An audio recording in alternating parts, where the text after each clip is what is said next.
Sziasztok, elérkeztünk az Út a Scaniáig című videósorozat utolsó részéhez. Ez bőlére lesz eresztve, nem hiába, ezért videótartalmat feltétlenül olvas. Én úgy gondolom, azok tartsanak ma velem, akiket ténylegesen érdekel a vállalkozásépítés, megéri, nem éri, mi erről az én véleményem. Itt vagyok Angliában, és ahogy ígértem már nektek egy live videóban, itt készítem el ezt a vlogot, és valószínűleg még más vlogokat is, úgyhogy tarts velem, hogyha van kedved. Kezdjünk rögtön az első témával, az, hogy miért is vállalkoztam. Ennek több oka van. Az egyik ugye a tisztaságmánia. Amikor én hazamentem Magyarországra, ugye 10 éve dolgozok nyugati cégeknek, és 15 éve kamionozok, nemzetközi sofőrként kezdtem ugye a pályafutásomat. Én mindig féltettem az autómat.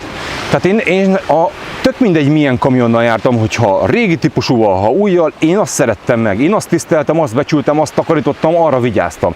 Ő nem egy munkaeszköz volt számomra, hangsúlyozom számomra, hanem mindig a társamként tekintettem rá. Tehát én így álltam a cégekhez, teljesen mindegy, hogy korrekt volt a cég, vagy nem volt korrekt, az autó nem tehet róla, hogy hülye a főnök.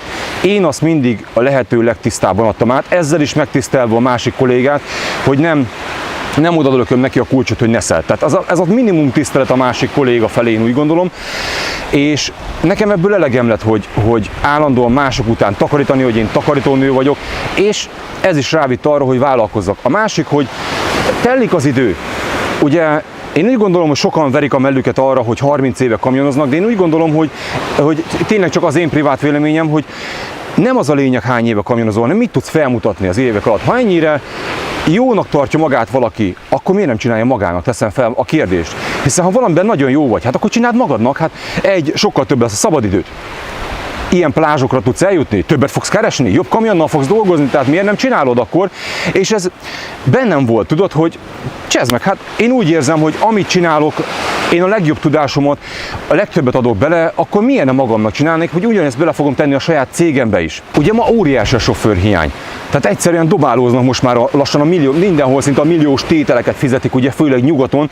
Tehát látjátok már a németek most már szállással csábítják ki a magyarokat, hogy gyere ki, éljél itt, adunk neked lakást, adunk mindent, elintézünk helyette, csak dolgozz nekünk. És amikor ezt figyeltem hétről hétre, vagy hónapról hónapra, te mondom, én vagyok a legnagyobb hülye. Szeretem csinálni. Úgy gondolom, hogy amit csinálok, jól csinálok. Van hova fejlődnöm, de amit csinálok, én úgy gondolom, hogy jó. Miért ne csináljam saját magamnak? Hiszen többet kereshetek, többet lehetek otthon, jobb kamionnal járhatok. Adott volt a válasz, akkor vállalkozzunk. Ez semmi több.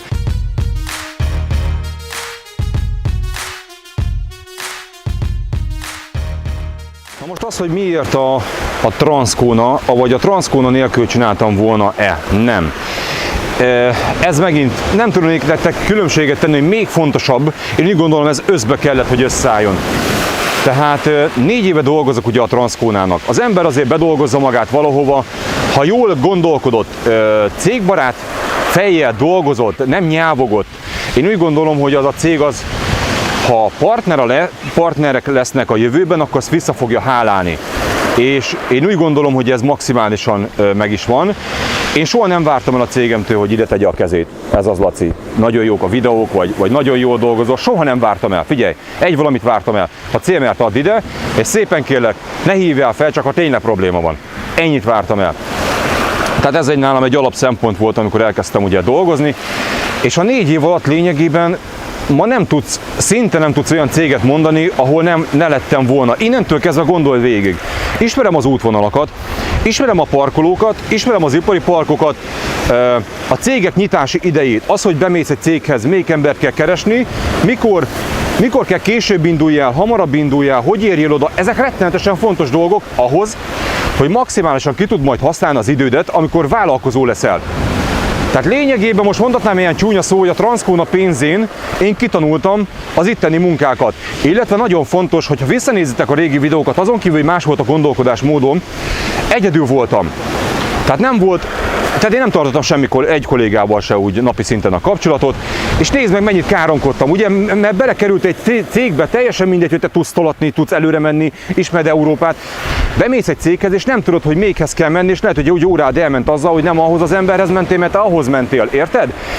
És ahogy megérkezett Alex, ő ugye a Horváth Ruditól jött át, mint néző, volt, és hát elég sokat kellett csábítani, onnantól kezdve megduplázódtunk. Alexnak ugyanez a felfogása helyjel közel, mint az enyém, nem mindenben értünk egyet, de én úgy gondolom, hogy barátok lettünk. És gondold el, hogy napi szinten beszámolunk egymásnak, hogy hol voltunk, még cégszar, milyen parkoló, milyen bevásárló, és elkezdtek nőni az információk, és ahol gondold el, hogy én megyek ma valahova, elmondom neki, hogy itt voltam, ő már mondja rá, ha volt ott, hogy jaj, ott vigyázz oda, vagy később menjél, vagy ekkor, vagy azt keresd meg, vagy ezt mond, érted? Visszük egymást, és a vége az lett, hogy dolgozunk hiba nélkül, lekapogjuk, érted? Nincsen különösebb probléma. Tehát ezt azért ne felejtsük el, hogy nem egy idegen céghez mentem.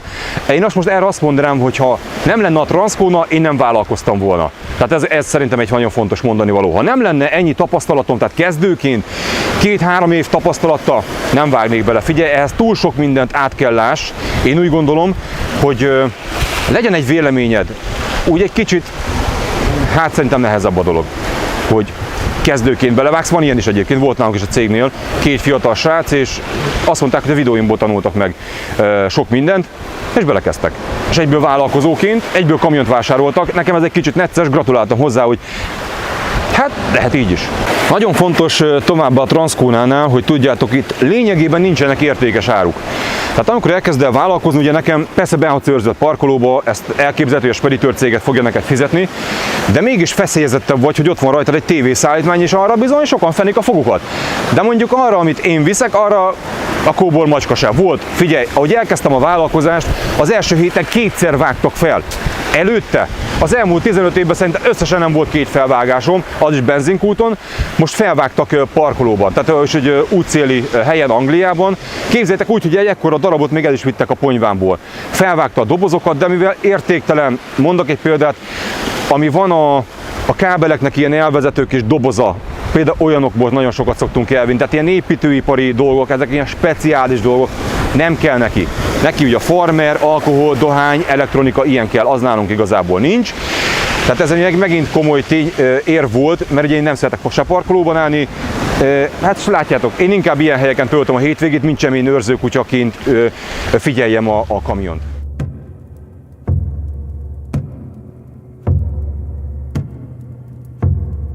Mennyivel másabb vállalkozónak lenni? Most képzeljétek el, hogy a cég, ahova hoztam a pótkocsit, az azt mondta, hogy hétfő reggel lesz pótom. Tehát én péntektől, sőt csütörtök estétől én itt álltam a környéken, és amikor fixálódott, hogy hétfő reggel kell majd felvegyem a pótot, azonnal mi volt az első, nem az, hogy verem a fejem így a falba, hogy kilométer, meg a család, meg minek vagyok én itt, érted? Akkor mit lehet ebből kihozni a legjobbat? Hát én ezt tudtam belőle kihozni. És 30 kilométerre lejöttem, és itt állok fent a a szakadt partnak a lényegében a tetején van egy ilyen, itt van egy kilátó mögöttem, és itt vannak ilyen személyautós helyek, meg lehet állni, és hogy mennyire jó nyitni a világ felé, képzétek el, hogy ahogy megálltam, kiszálltam a kamionból, kisétáltam ide a szélére, már hallom, hogy dudálnak. Egy másik kamion már állt velem szembe ugyanúgy vontatóba, és már jön a srác, itt él Angliában, és baromi érdekes egyébként az arc, úgyhogy megyünk is holnap kirándulni Newcastle-be. Szóval, hogy mennyire tudod te majd ezeket így mosolyan megélni, hogy 3 napig állsz egy helyben? Meg tudod élni? Vagy ököllel fogod ütni a kormányt, és azt mondod, hogy mit veszítettél? Vagy mit nyertél? Ez csak nézőpont kérdése. Na de hogy ne húzzam nektek az időtöket, bár nem hiszem, hogy nagyon unatkoztok, élvezete ezt nézni? Hát aha, jó, főleg kicsit magadba, hogy itt elvlogolgatnék, ez a vlogos mennyország. Na igen, ja, végig egy bicajú út van. Na térjünk ki akkor a lényegre, tehát hogy én hogyan látom, azért nagyon kezdő mazsola vagyok én még ebben a vállalkozósdiba, de lelkes vagyok és mosolygós, még mosolygok. Nem baj az. Nézd, mire figyelj, vagy inkább figyelj, nem az a lényeg, te mire figyelj. Nem akarok senkit, nehogy azt higgye valaki, hogy oktatok. Ha ez, inkább elmondom az én véleményemet, én mire figyeltem, figyelnék. Min múlik a vállalkozásnak a sikere? Tehát az előző elhangzottak, a családi háttér, az, hogy támogatnak, az, hogy nem a megélhetésed lesz feltétlenül ez az egész vállalkozósdi. Én nem akarok alkalmazottakat velük bíbelődni, magamnak csinálni, ezt így hangsúlyozom, jó? Tehát magamnak így frankó. Nagyon fontos azt tudod, hogy hol fogsz tankolni. Tehát mielőtt csak úgy fognád és azt mondod, hozok egy vontatót, szerzek fuvart, és megyek bele. Ez így nem fog működni, vagy nem biztos, hogy túlzottan jó lesz én véleményem szerint. Tehát hol fogsz tankolni? Olyan különbségek vannak, hogy például Hollandiába tankolsz, mondok most számokat csak, tehát nincs alátámasztva, hogy tankolsz mondjuk Szlovéniába 0,95-ért, tehát nettóról beszélünk, vagy Hollandiába tankolsz 1,20 €. Ugye? Baromira nem mindegy, milyen társasággal szerződtél le. Persze vannak ilyen diszkontkutak, és így tovább, de hogy értsd a különbséget, az, hogy te mondjuk azt mondod, hogy leszerződsz egy holland céggel, mondjuk egy Reininggel, leszerződsz, és csak belga, holland, német, ilyeneket jársz. Érted? Lehet, hogy 10-20 centtel több lesz az üzemanyagod, mint ha mondjuk szlovén, osztrák, német pályát járnál. Vagy járhatsz mondjuk olasz, francia, és itt így nyázol, érted? És akkor megint drága az üzemanyag, tehát ez baromira nem mindegy. Jó? A következő, ugye ezeknek az áfáknak a visszatérítése, én a Shellen keresztül, ugye nekem Shell kártyám van, és az FDE nevezetű céggel szerződtem, ez egy dán cég, nézd. Megint ide azt lehetne mondani, hogy éves szinten, ahogy számolgattam, lehet egy $500 000 elvesztek. Mondom, nem ez volt a célom, hogy az utolsó fillért is meg akarom tartani, egy volt a cél. Többet legyek otthon, jó kamionnal, jó munkám legyen, és élvezzem, építeni szeretném inkább a YouTube-ot tovább. Tehát ezek nagyon fontos szempontok voltak. Nagyon fontos az, hogy a cégednél milyen súllyal fogsz mászkálni. Nagyon nem mindegy, tudod az, hogy te 15 000 kilométert tegyük fel mész, ilyen vállalkozó szinten az ilyen álom. Tehát 15 000-et mész, és neked lesz 24 tonna árut folyamatosan, mert a kamionod fog fogyasztani például 28-30-32 liter. Milyen pályát mész? Ugye állandóan ilyen francia, olasz, stb. Ugye olasz céggel szerződsz rá, vasazni fogsz, brennerezni, felejtsd el. Tehát, vagy én nem csinálnám. Tehát ez ki van zárva, a kamiont is gyilkolod, iszonyat fogyasztások, és ha még itt nem is fizetik meg fuvardíjban, mert sok esetben tudod az a baj, hogy azt mondják, hogy üres rakott, ez a díj.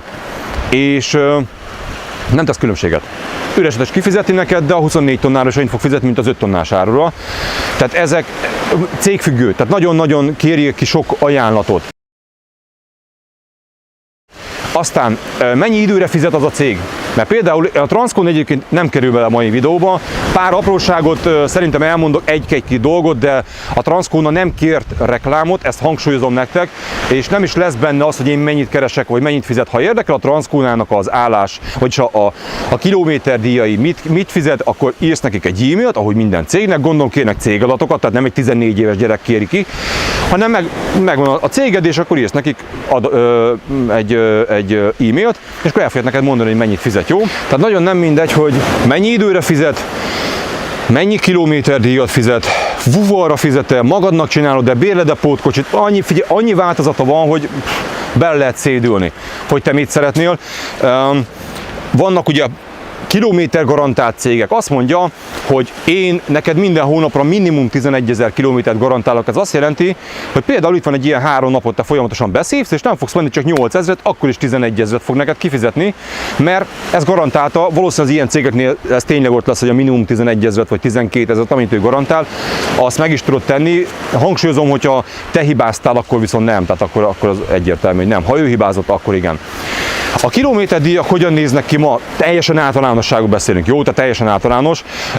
80 cent plusz MAUT, ezt tegyük mindig hozzá. A MAUT az az autópályát jelent, azt minden cég ki fogja neked fizetni, ezért azt nem is szoktuk mondani.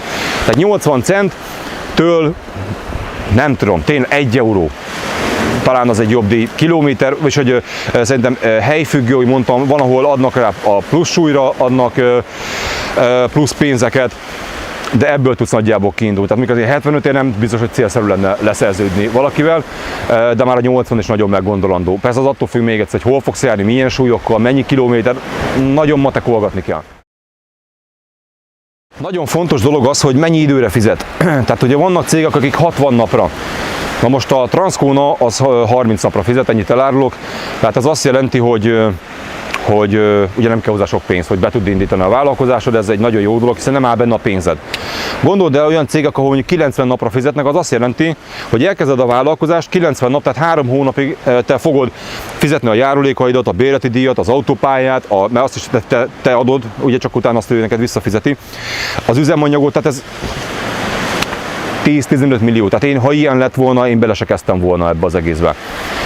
Én nekem az volt a célom, hogy 5 millióból cakpak be legyen indítva, ez sikerült is ennyiből beindítani, tehát kamiont kihoztad, és meg tudtad finanszírozni azt az első 30 napot, amíg ugye bejönnek az első pénzek. Nagyon fontos itt is, hogy van olyan cég, aki adja a tankolókártyát. Az azt jelenti, hogy amint te oda mentél a leszerződött cégedhez, teljesen mindegy méghez, azt mondja, hogy itt a tankolókártyád, hogy te megkapod most sofőrként is a cégeknél, és azonnal tankolod a kamiont. Ez azért jelentős, mert ugyanez persze visszavonja tőled, majd az első fizetésből, de nem tetted bele a pénzt, érzed? Nem áll benne a zsetonod. Ez nagyon fontos, illetve ezeknek a cégeknek ugye meg is kapod a kedvezményeit. Tehát például leszerződsz egy olyan, mint a Transcona, neki van egy X kedvezménye, te azt a pénzt fogod, ugyanannyiért fogsz tankolni, mint ő. Ezek nagyon fontos dolgok. Még egy magánvállalkozó, aki azt mondja, hogy hát én szedek a T-Mobile-ról mondjuk ugye fuvarokat, hát semmi, amit kiharcolt magának, annak az van, tehát ilyen nagy cégek kedvezményeiről ő ne is álmodozzon. De megint egy nagy különbség. De bezzeg ott mondjuk ott nagyobbak a fuvardíjak, mert magának szedi, de ott viszont a buktató tudod azt, hogy kifizetik-e vagy nem fizetik. Térjünk ki arra, hogy amit beszélgettem veletek, mert nagyon sokan nézitek, és szeretnétek is vállalkozni, illetve van sok, aki belebukott. A fő vezető ok 2 van. Lényegében azt lehet mondani, hogy 90%-ban ez a vezető ok, az, hogy elszámolták, tehát azt mondták, hogy talán kijön 10 millióból az egész, és akkor jönnek be a pénzek, és menni fog. Nem fér bele. Tehát ha így vállalkozol, ez hagyd a fenébe, jó? Tehát nálunk, én azt tudom nektek mondani, hogy én 5 millióra számoltam, mondjuk volt, tök mindegy, mennyi volt, jó?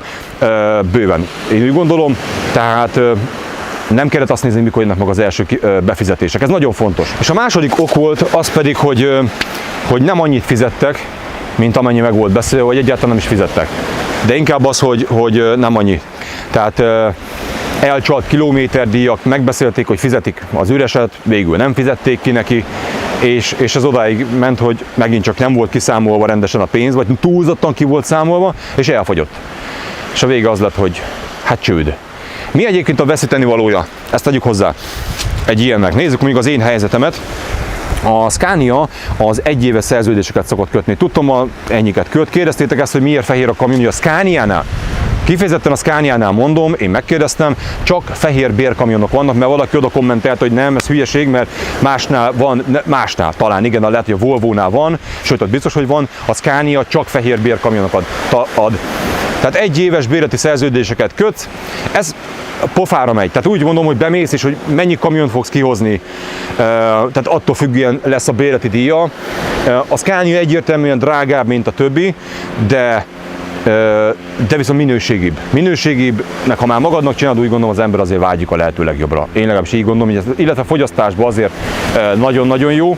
Most nekem ugye a 3-24 literes fogyasztásokkal gurulok, de én amikor elkezdtem a vállalkozást, én egyértelműen a 30-al számoltam. Mai napig is inkább ezt tartom szem előtt, mert lehet annyi is, ellophatják a gázolajat, vagy bármi lehet, hiába van rajta védelem, inkább azt mondom, soha az alsóval számolj, itt legyünk negatívak, és inkább számolj rosszabb adatokkal. Én azt mondanám holnap, hogy ez nem megy, akkor én annyit veszítek, hogy nem tudom a Kft-t mondjuk hogyan érdemes lezárni, vagy hogyan tudod lezárni. Régen volt az, hogy eladtad egy kínainak, és akkor a kínai elment, és keresd meg.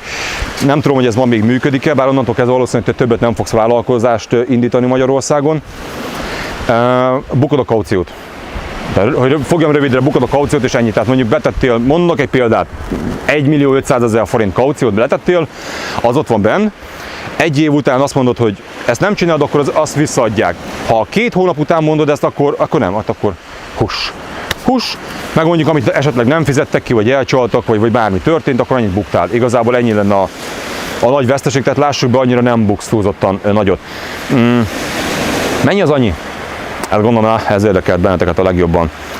Tehát ezek függvényében megmondani, hogy te hol tankolsz, milyen súllyal mész, mennyi kilométert fizettek,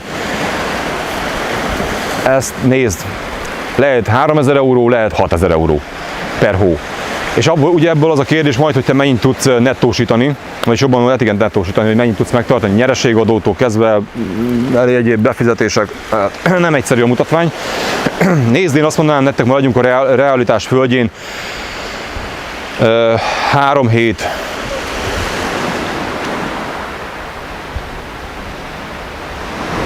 Hát csak azért nézek hátra, mert a drón az ott figyel, az ott van letéve valahol a szikláknál. Letettem, hogy ne kelljen cipelni. Szóval 3 hét, 1 hét, az azt jelenti, nem úgy, mint Magyarországon ma, ugye, hogy 3 hét, 1 hét az igazából otthon, az 3,5. De nem 3 hetet dolgozom, hanem 3,5 felett. Ugye erre fizetnek ma nagyon sokan, olyan 4,50-et. Ha jó a kilométered, 3 hét, tehát 19 napról beszélünk, és 11-et otthon tudsz lenni, 900.000 forint. Nagyjából ennyi megmarad. Tehát ennyi szerintem 8-900.000, így. Ha 4 hetet mész, ezt hangsúlyozom még egyszer, tehát nagyon, nagyon figyelj szavakra, jó súllyal mentél, jó kilométert mentél, jó fogyasztáson, jó árakon tankoltál, és így tovább, ha minden összeáll és kerekperec, akkor vannak ezek, akkor egy hónap alatt igen, olyan 5000 eurót tudsz keresni. Tehát 5000, abból még, hogy mennyit fizetsz be az államnak, mennyit adózol, ugye ez még majd nettósodik, de szerintem azért a 4000 az megmarad. Na most, hogy megéri-e, ma keresel mondjuk egy teli hónapba 2000-et, vállalkozóként így van lényegében a dupláját tudod keresni. Tehát röviden, tömören, ha minden oké, te se hibázol. Tegyük hozzá, hogyha kockázatokat is lásd, ha nekem most például pótkocsiba állnék, és közben itt elvinnének 2 raklap árut, teljesen mindegy az értékes vagy nem értékes, annak van egy ára. Hát azt, akkor már így nyúltok is a zsebembe. Persze a biztosító meg fogja valószínűleg finanszírozni, de le is vonja tőlem, érted? Tehát vegyük azt, hogy viszel 2 raklap Red Bullt. Azt hiszem 4000 euró a 2 raklap, elvitték, akkor huss 4000 euró, akkor egy hónapig már ingyen dolgoztál. Összetöröd a kamiont, 10% körrész, megint fizetsz. Persze erre is vannak különböző biztosítások, vagy totálkár, hogy legalább ne legyen mínuszod, de ugye mondjuk ez a kamion most jelenleg 100 000 euró, ha például nincs ilyen biztosításod, akkor a 10% körrészet 3 millió forintot, ugye azt be fogsz fizetni. Tehát annyit veszítesz rajta. Szóval én kinek ajánlom ezt a vállalkozósdit?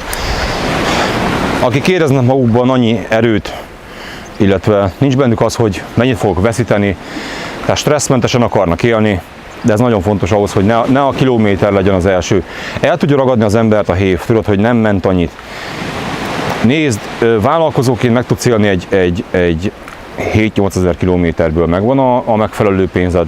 Megint hangsúlyozva az, hogy jó díjon, kis súllyal, jó üzemanyagáron, akkor el tud menni. Ugye az áfát ugye azért ezt később tudod majd visszaigényelni, tehát erre számoljál rá, hogy azok nem úgy van, hogy mondok egy példát, bérelsz egy DAF-ot 1800 euró plusz áfa. Az áfát be fogod fizetni, de mire visszakapod? Ugye ezek legyen bőven, legyen tartalék, én azt mondom. Tehát inkább legyen egy 10 millió forintod a zsebedben, család mögötted, teszem hozzá, hogy a feleségem könyvelőnek tanul, tehát ő rendezi a papírokat. Igen, ez egy nagyon fontos dolog egyébként, még ugye egy befejező résznek, amit kihagytam, hogy milyen papírok kellenek még, mondjuk a telephelyre, ugye a cégtábla, vagy a kamion oldalára, ugye az engedélyekkel ellátott matrica, A1-es dokumentum, tudom, ezeket mind el fogom még nektek majd mondani, illetve azt is, hogy ugye otthon Magyarországon megszűnt olyan, hogy segítői családtag, tehát ilyen nincs. Tehát például az én feleségem felad egy levelet, és megkérdezi a NAV, hogy ezt kiadta fel, ez hülyén hangzik, ma Magyarországon ilyet nem lehet. Tényleg hülyén hangzik. A vállalkozásodban valaki almákat termesztesz, és a családtagjai szedik az almát, nem lehet.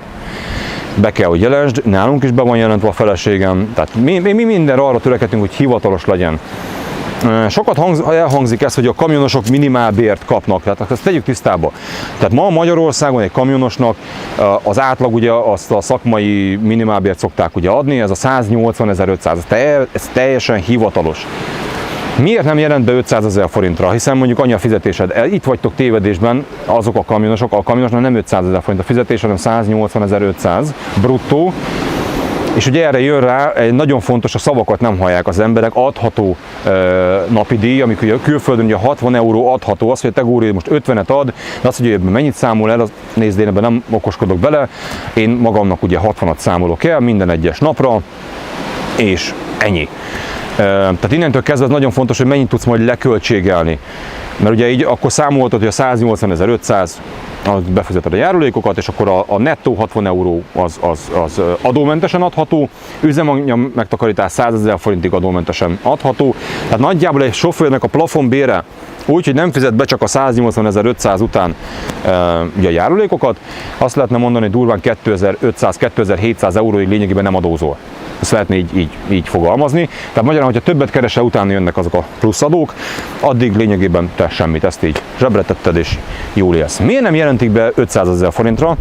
Kérlek szépen, egyszerű az oka, bejelenthetnek téged 500 000 forintra, onnantól kezdve 340 000 nettót fogsz kapni, de mivel a cégnek nincs több pénze, vagy ő azt mondja, hogy nem szánok több pénzt egy sofőrrel, csak 600 000 forintot, innentől kezdve azt fogja mondani, jó, nézd, nekem benne van 500, azt hiszem 590 lesz igazából a cégnek, annyiba leszel, és innentől kezdve azt mondja, hogy akkor én boldogan, be vagy jelentve 500-ra, én megtettem a magamét, 6 kilót azt kifizettem egy emberre, te pedig 340 000 viszel haza, míg ha bejelent 180.500-ra, hazaviszel 600 000.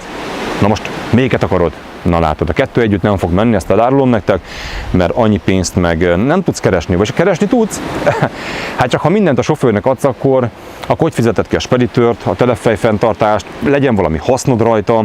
A kockázatot tudod az, hogy a sofőröd elnézi, és olyanra büntetik, hogy ő azt mondja, hogy ugye nem tartozik csak a fizetésének a másfélszeresével, jól tudom, ezt ennyit vonhatnak le hivatalosan tőle, de persze ilyenkor megint ugye a napi díjat azt ugyanúgy beszokták nyelni, mert adható napi díjat, annak nem adják. De csinálsz egy 1,5 millió forintos kárt, lényegében 800 000 forintot tudsz beállítani a sofőrön, az összes többi az hús. Ha szándékos volt persze, akkor máshogy vannak, ebben most itt nem okoskodnék bele, csak hogy lássátok azt, hogy már ha nem marad kamiononként 1000-1500 euró, miből fizetett ki a biztonságért, a telephelyet, a speditőröket, hát lényegében azt mind a sofőrnek a sofőr keresi meg. Tehát egy kicsit fura, hogy téged otthon rugdos az irányító, de hát lényegében a te béredből van úgymond, vagy a te keresetedből van ő kifizetve. Tehát én úgy gondolom, egy kicsit több tiszteletet adhatnának azért a kamionosoknak. Nem biztos, hogy mindenki megérdemli, de azért sőt, de azért egy kis tisztelet azért megjárna. Azt tegyük hozzá, hogy innentől kezdve, mint vállalkozó, olyan, hogy szabadságról te ne is álmodozzál. Tehát ugye neked szabadságod nincs, hát amikor te hazamész, az lényegében neked mindig úgymond mínusz termel. Tehát én megállok egy hétre, az nekem úgymond mínuszba fog jelentkezni, de hát mivel kerestem eleget, így úgy értve mínusz, itt mínusz.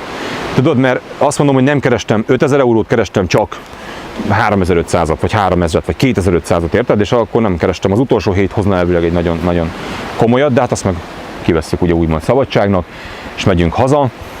Nekem egyébként a kamion az külföldön áll, tehát én Magyarországra nem viszem haza, csak akkor, hogyha a szervizbe kell vinni, kötelező szerviz az Magyarországon, ez megint cégfüggő, de a legtöbb cég az haza fogja kéretni a kamiont, ő mondja meg, hogy mikor, mennyi kilométeren belül kell, hogy hazagyere. Nagyon fontos kockázati tényező az, hogy itt bóckodok a sziklákon, eltöröm a lábam. Van-e embered, aki másnap rá fog ülni a kamionra, onnantól kezdve azt fizetni kell, kómába esel fél évig, akkor havonta azt a 6 kilós, 7 kilós, 8 kilós kamiondíjat fizetned kell, járulékot fizetned kell, vállalkozás előnyei, hátrányai, hát ezt is vedd figyelembe, mennyire vagy beteges. Hát itt nem nagyon kellene táppénzre menni, mert az nem biztos, hogy célra vezető. Mennyi kilométerre számolj egy hónapban? Figyelj, én beszélgettem sok vállalkozóval, és csodálkoztak rajtam, hogy én ilyet nem találkozom. Az volt rá a válasz, hogy ne arra, de ilyen vállalkozó még nem találkozott, mint én. Először is az első kijelentésem az, hogy nem akarok ezzel húj de sok pénzt keresni. Hát nem azért vállalkoztam, hanem ahogy elmondtam korábban. A másik, hogy én azt mondtam, hogy figyelj, én számolok 4 hétre 10 000 kilométerrel. És akkor mondják, hogy hát annyira nem éri meg vállalkozni. Mondom, figyelj, miért mondják ezt az emberek, hogy nem éri meg? Miért nem éri meg? És akkor ilyen hülye válaszokat kapok, hogy mert mondjuk oda-haza seftelve, vagy kokaintáróval többet lehet keresni. Ja, azzal nem is kételkedek, hogy egy raklap kokainnal többet fog keresni mondjuk, mint egy éves bevételemmel, de nem biztos, hogy sitre szeretnék kerülni. Tehát nagyon sokan ezért panaszkodnak, ezért nem éri meg. Én arra jöttem rá, és lehetne ez akár zárszó is, de még azért tovább fosom a szavakat, hogy a legtöbb ember, és nem vállalkozó, úgy a legtöbb, ne vedd magadra, én se ilyen vagyok, de nekem ez a meglátásom, azt szeretnék az emberek, hogy otthon heverészek, ne csináljak semmit, de nagyon sokat keressek, és verjem. Otthon menjen a recska, sok pénzért. És eltelik egy idő, és rájön arra, hogy ez nem jó, verjék nekem otthon is. Tehát még otthon is én verjem, még azt se kelljen csinálni. Tehát valahogy egy ilyen, az emberekben szerintem egy olyan vágy van, hogy jobb lenne felkelni egy jakton, 5 nővel a hátam mögött, értéktelen élet szerintem, és jó berúgni, meg beszippantani, és akkor ez az élet. Mert hogy ez milyen szar már, hogy itt dolgozni kell. És úgy látom, hogy szembe mentem az árral, hogy a vállalkozók nem ilyenek, sokat akarnak keresni, nem akarnak adózni. Innen jössz rá arra, hogy ugye keresel, mondjuk egy példát, nagyon jó, hogy a céget 6 gurigát, leköltségelsz belőle, mert ez nagyon fontos, mennyit tudsz leköltségelni, 3000-et. És mondjuk a fennmaradó 3000-ből meg mondjuk be kell fizetned attól függ, hogy 9%-ot, vagy 40%-ot, tehát Magyarországon 40%-ot. Hát akkor 1500 ogyirót, durván 1500 ogyirót már Orbán Viktornak utalhatsz is át. És ugye itt jön az, hogy az éves szinten 5 millió forintról beszélünk, és egy vállalkozás, ha ezt 10 autóval beszorozod, ugye, hogy milyen nagy pénzekről beszélünk, tehát mi is az áfa csalástól kezdve ilyen dolgok, tehát így bukkansz rá, és ezért is akartam belelátni. Hát ezt nem akarják befizetni, még 10 autónál az, amikor éves szinten 50 millióról beszélünk, az nem kis pénz, ugye? Hirtelen vannak ilyen mahinációk. Én így voltam vele, hogy nem, engem ez nem érdekel. Mondják, hogy mennyit kell befizetni, tudom, hogy sok, mert 40% basszus, hát sok. De hát akkor azon vagy, hogy leköltségeld. Ugye, hogyha vannak mellette más vállalkozásaid, akkor abba tudsz tenni, de hát is nem megtartod úgymond a pénzt, hanem leköltségeld, tehát még veszel egy laptopot. Ugye most én is fogok venni egyet, hát nem is aprózom el, pont ezért, mert ugye el tudod számolni, mint irodai eszköz, és akkor már miért ne vegye 1 millió forintért egy laptopot, hát akkor legyen előnye is a vállalkozásnak, érted, mert különben fizeted be. Milyenek a visszajelzések eddig? Nagyon vegyes. Tehát nagyon sok kótokkal találkoztam, elmondta, hogy nagyon szeretitek ezt a sorozatot, ténylegesen érdekelt. Van, akit nem akart vállalkozni, de bele akart látni, viszont hallok gyerekek olyan durva visszajelzéseket.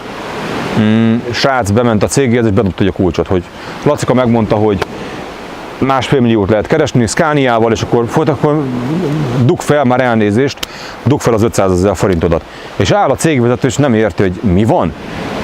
Te hülye vagy? És az a helyzet, visszakérdeznék, hogy te tényleg hülye vagy? Tehát ez nem így működik. Tehát hallhattad, hogy mennyi mindennek kell összeállni, hogy igen, tehát a vége az, de te neked ez megvan? Vagy te csak azt hallottad, hogy én ezt elmondtam? Akkor én azt mondom neked, hogy felejtsd el ezt a vállalkozást, ez nem biztos, hogy neked való, rengeteg kockázat van benne. És még egyszer, a telefonodban hány telefonszám van, akit most felhívhatsz, hogy bérszámfejtés? Tudod, mi az, hogy Ausztriában megy a kamionod, ott dolgozol mondjuk, ugye? Felrakodsz, kilépsz Németbe, mentél 5 óra hosszát, vagy hát pontosan meg kellene mondani, és azt le kell bérszámfejtened. Ugyanezt Németországban, Franciaországban, ezek mennek egyébként? Vagy ezeket honnan fogod kiszippantani? Mert ezeket baromi nehéz. Ez nincs fent a neten. Aztán jön a bírság. Tudod, online ellenőriznek, ezekre nagyon oda kell figyelned, vagy ugye elcseszel otthon egy papírt, vagy nem adod le, vagy nem jelented be magad, lehet azt mondják rá, hogy 500 000 forint, hát ezekre fel vagy készülve, ezeket te mindent tudsz egyébként. Kérdésed van, akkor van 10 embered, aki fog neked segíteni, és tényleges hiteles információval fog ellátni. Ezek nagyon fontos dolgok. Ismered a céget, ahova fogsz menni? Ismered a munkákat? Vagy csak menjünk, mert ha kamionozni tudunk, hát hülye is tud kamionozni, lehet. Csak nem mindegy, hogy azt a munkát te ismered, vagy nem ismered. Lássuk be, hogyha beküldenek életedbe először az Audi gyárba, lehet, hogy káromkodni fogsz. A másodjára mész, valószínűleg megcsinálod így, ugye? Tehát ezek nem mindegy. Milyen cégekhez kell járnod? Ott kell sorban állni, és azt fogod nézni, hogy basszus, itt állok 3 órája, és még mindig vannak előttem 8-an, és telik az idő, de kilométer, itt viszont teljesítménybér van. Te nincs kilométer, és ott állsz, de dolgozol. Szét fogod verni a kormányt, vagy nem? Hogyan fogod felfogni? Ezek mind tedd fel magadba a kérdést.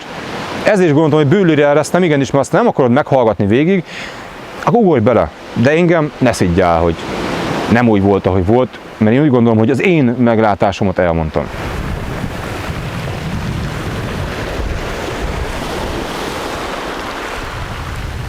Na most milyen költségekkel tudsz számolni havonta? Figyelj, én nagyon egyszerűen számoltam, biztos valamit kihagytam, lehet, hogy túlzásba is estem, nézd, van egy kamionnak egy bérleti díja, az változó, én azt mondanám nektek erre, hogy olyan 1800 plusz áfa, tehát mondjuk ennyibe kerül egy átlag DAF, egy nagy fülkés állóklímás DAF, az ennyibe fog kerülni.